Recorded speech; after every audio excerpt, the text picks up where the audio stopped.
At bago tayo umusad mga kabombo at mga Kastar Nation, ay makakausap muna natin ang isa sa mga miyembro ng mababang kapulungan ng Kongreso upang magbigay ng mga karagdagang update sa atin matapos nga ang isinagawang pagdinig dyan sa lower house, particular na sa House Committee on Justice. Welcome natin sa ating palatuntunan para sa mga tagapakinig at tagapanood ng Bombo Radio Philippines. Nasa linya po ang kinatawan ng Bicol Saro Party List at Chairman ng House Committee on Public Accounts, Representative Terry Ridon. Welcome to the program. Si Bombo Dennis Hamito po ito. And together with me, si Bombo Everly Rico. Magandang umaga po. Ay, magandang umaga. Maraming salamat sa pag-imbita. Unang-una, ano ho ang inyong assessment doon sa naging takbo ng pagdinig sa impeachment case nito si Vice President Sara Duterte despite na hindi dumating ang pangalawang Pangulo, pero kayo sa pagtingin ninyo bilang miyembro ng House Committee on Justice, ano po ang inyong overall assessment? Alam po ninyo, talagang napatunayan ho natin yung confidential funds misuse, no? Ng atin pong pangalawang Pangulo. Meron pong bahagi doon na naipakita na una yung sa COA report po, ang talagang napatunayan po doon, talagang hindi na pwedeng sabihin ng mga supporters ni Vice President Sara Duterte na cleared ang pangalang Pangulo sa bagay na dahil naglabas na ho sila ng final decision, no? Doon po sa 2022 confidential funds issue, no? So nagpapasoli po ng 73 million sa atin pong pangalang Pangulo. Kahapon po yun dinisclose, no, sa publiko. Yun yung una. Pangalawa, pinatunayan na ho ng PSA na hindi ho talaga totoong tao, sina Mary Grace Piatos, Milky Sikuya at iba pa. Ibig sabihin, hindi pwedeng may nakatanggap, no, nito pong confidential funds po sa ilalim po ng mga pangalan na yon. So ibig sabihin, may nag-imbento kung sino po itong mga tao na ito. So kailangan natin malaman kung sino yon. Tapos pangatlo, napatunayan din ho doon na yung mga pirma sa ilalim po ng NBI, no, na talagang pineke yung pong mga pirma at ilang tao lang po yung pumirma ng mga acknowledgement receipts po nito. At syempre, panghuli, yung pong testimonya ni Ramil Madriaga kung saan nagtuturo siya na yung confidential funds daw po ay dineliver niya doon sa mga close associates ng pangalawang Pangulo sa tatlong mga lokasyon. Representative Ridon, dito lamang ho sa aming page, marami yung nagtatanong bakit parang bitin. Siguro nabitin ho sila. Ito'y opinion naman ng mga tagapakinig at tagapanood ng Bombo Radio Philippines. Nabitin daw sila dun sa naging pagtatanong ng mga miyembro ng House Committee on Justice. Bakit ho marami sa mga katanungan ng even yata kayo may mga katanungan sana kayo na mukhang naharang. Bakit ho ba ganito yung naging sistema dun sa naturang pagdinig?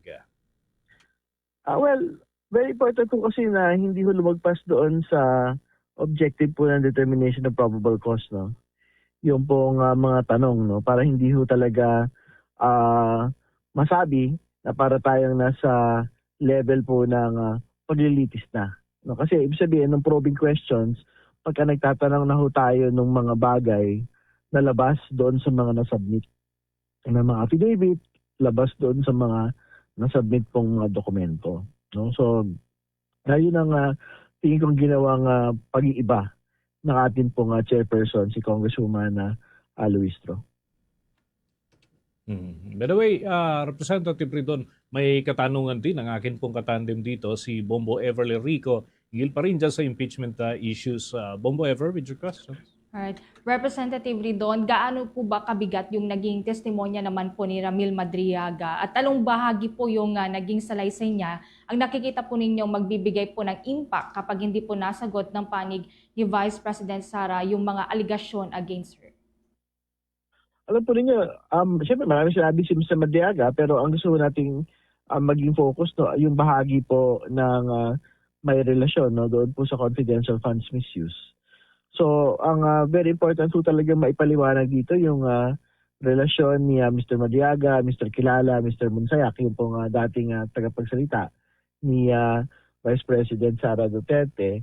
Dahil pinakita ho ni Mr. Madriaga supposedly yung pong flow ng pera mula sa pamahalaan, papunta sa mga tauhan po ng OVP, tapos papunta ho doon sa mga confidential agent supposedly katulad po niya, no? At binigay din doon ultimately sa mga malalapit na tauhan at kakilala ng ating pong pangalawang pangulo, no? So tingin ko yan po yung dapat hong masagot convincingly din po ng pangalawang pangulo sa mga susunod po nating pagdinig.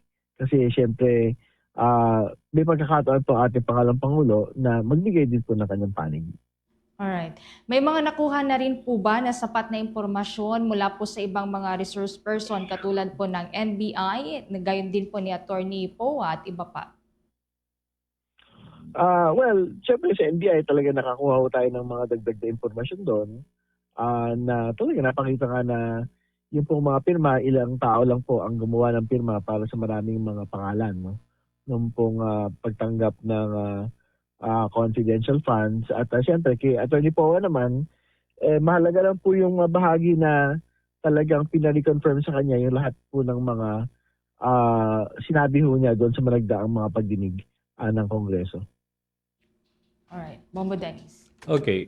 Dahil po, sabi nyo, naging interesting itong mga pahayag ho ni Ginoong Ramil Madriaga at pati yung salaysay, itong si Attorney Poa. So, aasahan pa rin ho ba sa susunod na hearing itong mga personalidad na ito at ano pa yung ibang mga expected, if ever, Representative Ridon? Well, syempre kung may mga dagdag pa hong mga katanungan, yung atin pong mga kinatawan, baka naman ho mag-motion ho sila na napabalikin po si Mr. Madriaga para ho matanong pa. Pero kung wala naman ho dagdag na ho mga tanong at talaga na-exhaust na ho lahat ng mga pwede hong itanong sa kanya, hindi na ho siya papabalikin. One just last point, ano po, about yung kustodiya, hindi na ho ba ito ipupursige ng mababang kapulungan ng Kongreso, lalo na ng House Committee on Justice, knowing na itong si Madriaga ay may issue din ho sa kanyang seguridad. Paano ho magiging setup dito o sumasapat na yung mga salaysay na naipagkaloob nitong si Madriaga? Representative Ridon. Well, tingin ko po, kung wala naman din hong dagdag pang mga tanong at maayos naman ho yung koordinasyon talaga din ng komite at nung pong korte at ng BGMP, tingin ko hindi naman ho kailangan makuha yung custody ni Mr. Madriaga at this point.